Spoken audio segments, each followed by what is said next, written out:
Welcome to the Rulebook Tavern Chronicles, where we talk about role-playing games. Today, we will be diving deep into the Pathfinder 2e Game Master Core Rulebook. This one is for all you aspiring storytellers and world builders out there. It's an absolutely indispensable resource. Anyone who's looking to take on that mantle of Game Master in a Pathfinder game. Okay, so let's unpack this. For those who might be new to Pathfinder or tabletop RPGs in general, could you give us a quick rundown of what a Game Master even does and what this book is all about? Absolutely. The Game Master, or a GM for short, is really the heart and soul of a tabletop RPG. They're the narrator, the referee, the architect of the world that your characters inhabit. And this book, the Game Master Core, is their toolbox. It provides all the guidelines and information needed to craft compelling stories, design challenging encounters, and basically just breathe life into the game world. So if I'm hearing you right, while the player core gives players the tools to build their characters, the GM core gives the Game Master the tools to build the world those characters explore. You got it. It's a partnership, really. Players create the heroes, and the GM crafts the world they explore, the challenges they face, and the rewards they earn. Got it. Teamwork makes the dream work. Speaking of the player core, you will need that book as well to play Pathfinder 2e. It has all the rules for character creation and playing the game. This one focuses on the GM side of things. Now, flipping through this book, it's pretty hefty. What are some of the key areas it focuses on? What can a GM expect to find in here? Well, it starts with the fundamentals of being a GM. It walks you through the process of preparing for and running a game session, offers advice on creating a welcoming and inclusive gaming environment, crafting engaging storylines, and managing the flow of the game. It really sets you up for success as a GM. So it's not just about rules and mechanics. It's about creating a fun and memorable experience for everyone at the table. Exactly. It's about fostering collaboration, encouraging creativity, and making sure everyone has a good time. A good GM is part storyteller, part referee, and part facilitator. And this book helps you develop the skills to wear all those hats effectively. That makes sense. Hmm. I'm seeing a section here called Running Encounters, which seems pretty crucial for an RPG, right? Definitely. Encounters are the heart of many RPGs, whether they're combat encounters, social encounters, or environmental challenges. This book provides a framework for designing and running them effectively. It talks about balancing encounters to ensure they're challenging but fair, incorporating a variety of encounter types to keep things interesting. It's all about keeping the players engaged and on their toes. Right. And speaking of keeping things exciting, there's also a section on running exploration. This guides GMs through creating dynamic and engaging environments for players to explore. Ooh, this is where we get into things like designing dungeons, crafting mysterious forests, and maybe even mapping out bustling cities. Exactly. It covers designing locations with interesting features, incorporating hazards and environmental effects, and pacing exploration to keep players engaged with the world. It's about making the world feel alive and full of possibilities. I'm already imagining booby-trapped dungeons and treacherous landscapes. Now, switching gears a bit, one thing that always intrigued me as a player was the concept of downtime. What's the GM Core's take on that? Ah, downtime. That precious time between adventures, where players can relax, recuperate, and pursue their characters' personal goals. The book provides rules for managing downtime activities. This could be anything from crafting and retraining to research, starting businesses, or even building relationships with other characters. So it's like a mini game within the larger game, giving players a chance to develop their characters beyond just fighting and exploring. Exactly.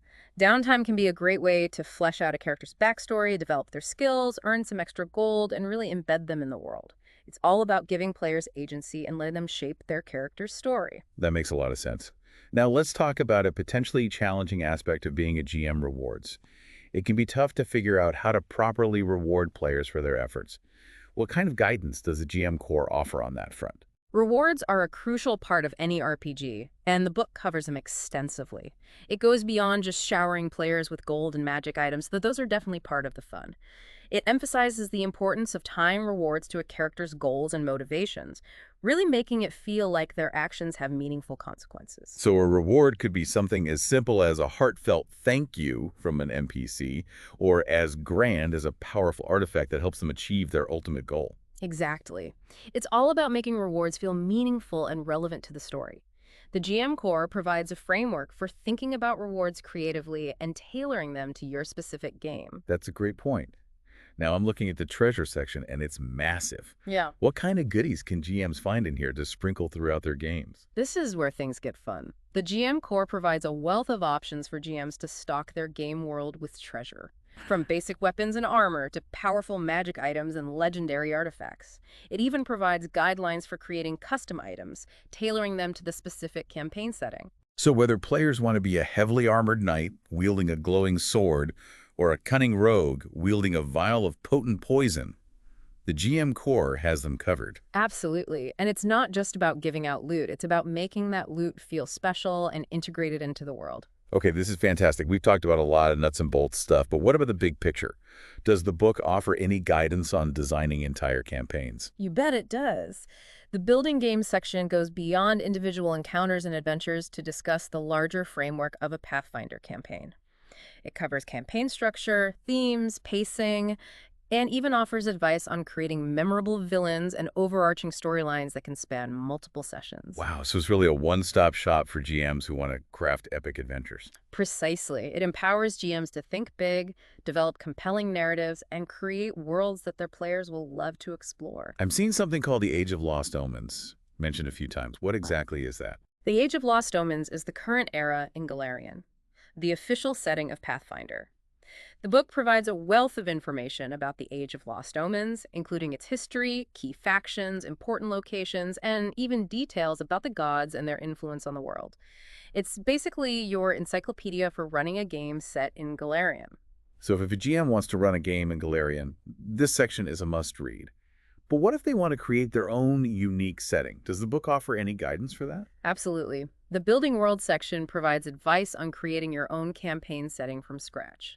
It covers everything from geography and cultures to religions, and even how to design unique creatures and monsters to populate your world. It really lets you flex your creative muscles. This is incredibly exciting. I'm already feeling inspired just from flipping through this book. That's the beauty of the GM Core. It sparks the imagination and gives you the tools to turn your ideas into a living, breathing game world. Okay, but before we get too lost in our own imaginations, I think it's time to take a closer look at some of these specific features in more detail. Shall we delve into the world of subsystems first? Those chase rules are really calling to me. Let's do it. Chases are a great way to inject some excitement and cinematic flair into your game. Welcome back to the Rulebook Tavern Chronicles. We're deep in the trenches of the Pathfinder 2e Game Master Core Rulebook, and last we left off, we were getting ready to talk about some of the exciting optional rules called subsystems. So let's dive right in, shall we? Those chase mechanics are calling my name. An excellent choice. The chase subsystem really brings those thrilling action sequences to life. Imagine your players fleeing through a bustling marketplace, dodging obstacles, and leaping across rooftops with guards hot on their heels. Okay, I'm already hooked. How do these rules actually work? Well, the chase subsystem uses a system of chase points. Both the pursuers and those being pursued accumulate these points, and whoever has the most at the end of the chase comes out on top. It's not just about speed, though. It's about strategy, too. So it's not just a simple roll to see who's faster. Nope.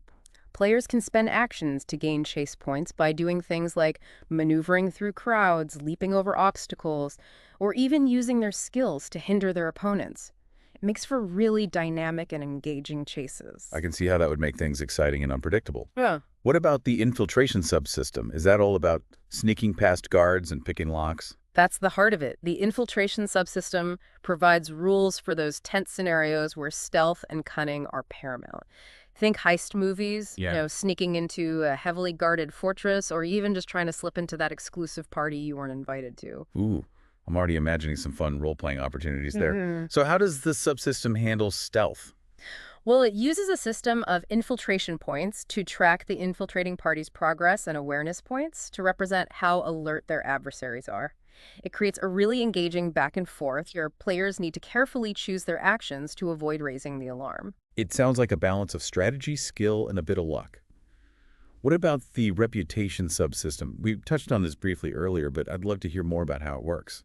Think of it this way. Every action your players take has ripples throughout the world. The reputation subsystem is all about tracking those ripples and how they affect how people perceive the characters. So if my party is constantly saving towns and rescuing kittens from trees, our reputation as heroes will spread, and people will be more inclined to trust and help us. Exactly. On the flip side, if your players are a band of rogues who leave chaos in their wake, they might gain notoriety or even infamy, which will definitely impact how people react to them. It could make it harder to gather information, find allies, or even just walk down the street without getting side-eyed. It really adds a layer of depth and consequence to the game.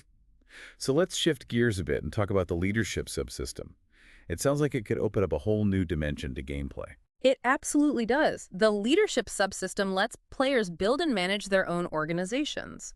Imagine your party has achieved a certain level of fame and influence. They might decide to establish a guild of adventurers, create a thieves' den, or even form a powerful mercenary company. Wow, that sounds epic. What kind of things can players do with their organizations? They can recruit followers, acquire resources, establish a base of operations, and even use their influence to shape events in the world. It's like a game within a game, adding a layer of strategic management and empire building to your campaign. Okay, this is seriously cool. I can see players really sinking their teeth into this. Yeah. Now, there's one more subsystem I absolutely have to ask about: vehicles.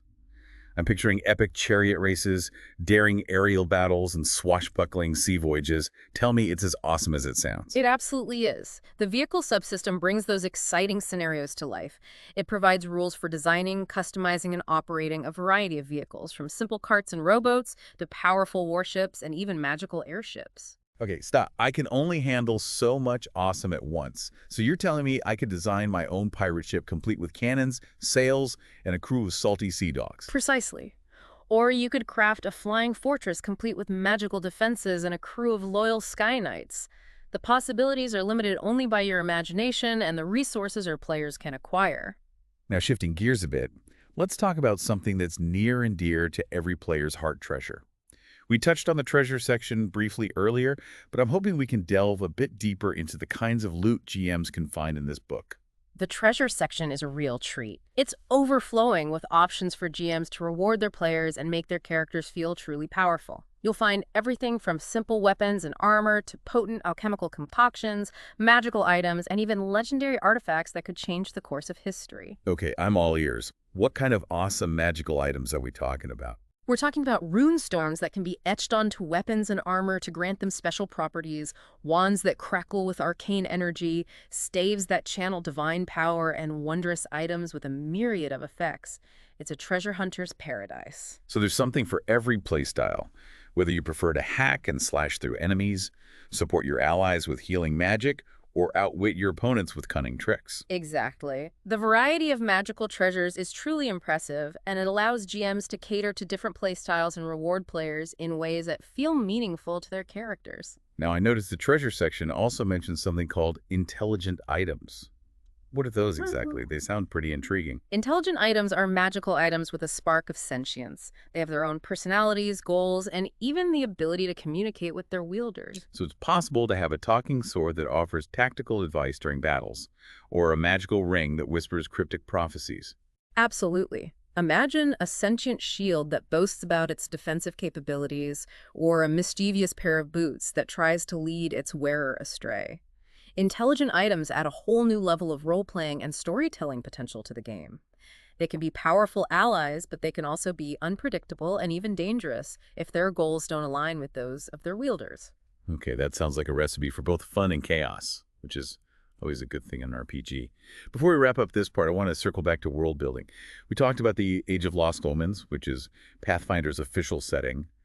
But what about GMs who want to flex their creative muscles and build their own unique worlds? Does the GM Core have anything to offer them?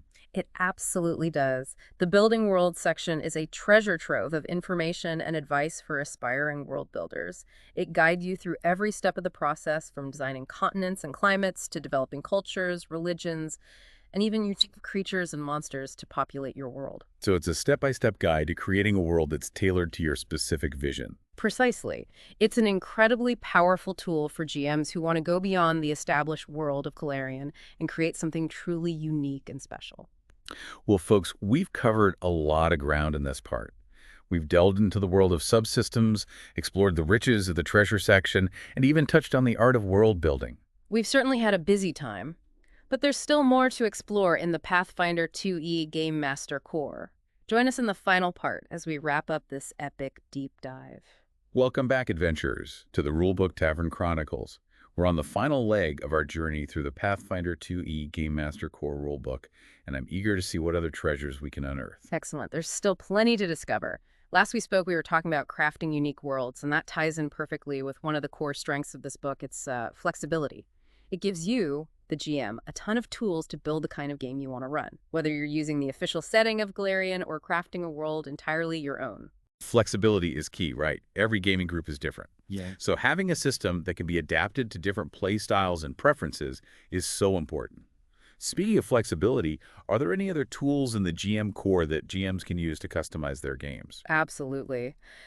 One of the things I love about this book is its emphasis on providing GMs with options. It doesn't just tell you how to run a game, it gives you a framework and then encourages you to make it your own. That's a great approach. It empowers GMs to be creative and tailor the game to their specific group and their unique storytelling style. Exactly. For example, the book provides a variety of different ways to handle experience points. You can stick with the traditional method of awarding XP for defeating enemies and completing quests, or you can explore alternative methods, like awarding XP for good role-playing, creative problem-solving, or exploring the world. It's all about finding what works best for you and your players. So it's not just about combat and loot. It's about rewarding players for engaging with the world and the story in meaningful ways. Precisely. And that same philosophy extends to other aspects of the game as well. For example, the book offers different approaches to handling character death. You can use the traditional method of having characters die permanently when their hit points reach 0, or you can explore other options, like giving players the opportunity to make death saving throws, or even allowing for resurrection magic. That makes a lot of sense. Some groups enjoy the high stakes of permadeath, while others prefer a more forgiving approach. It's great that the GM Core provides options to cater to different preferences. And that's really the heart of it. The GM Core is all about giving GMs the tools and the freedom to create the kind of game they want to run. It's a toolbox filled with possibilities, and it's up to you to decide how you want to use those tools to craft your own unique gaming experience. That's a great way to put it. Now, before we wrap up, I wanted to circle back to one of the things we talked about earlier, the art of world building. We discussed the building worlds section, but I'm wondering if you have any specific tips or advice for GMs who are feeling a little overwhelmed by the prospect of creating their own world from scratch. That's a great question. World building can definitely feel daunting, especially if you're new to it. But my advice is to start small. Don't try to create an entire world in one go. Instead, focus on a specific region, a city, or even just a single village. So start with a manageable chunk of the world and then expand from there. Exactly. Once you have a solid foundation, you can start to build outward, adding more regions, cultures, and details as you go. Don't be afraid to borrow ideas from your favorite books, movies, or even other games. But always remember to add your own unique twist to make your world truly your own. That's really helpful advice. It's easy to get caught up in wanting to create something massive and complex, but sometimes the most compelling worlds are the ones that feel personal and intimate. Absolutely. And don't be afraid to involve your players in the world-building process. They might have their own ideas and suggestions, and incorporating their input can make the world feel even more collaborative and alive. That's a great point. It turns world building into a shared endeavor rather than a solo project. And remember, there are no right or wrong answers when it comes to world building. It's all about having fun, being creative, and creating a setting that you and your players are excited to explore. Well, folks, that brings us to the end of our deep dive into the Pathfinder 2e Game Master Core Rulebook. I hope you've enjoyed this journey as much as we have. It's been a real pleasure sharing our insights and hopefully sparking your imaginations along the way. This book is an absolute treasure trove of information, advice, and inspiration for any aspiring or experienced game master. It's a testament to the flexibility and depth of the Pathfinder 2e system. So, if you're ready to take the reins and guide your players through thrilling adventures, I highly recommend checking out the Game Master Core. It's your key to unlocking a world of possibilities. Until next time, adventurers, happy gaming.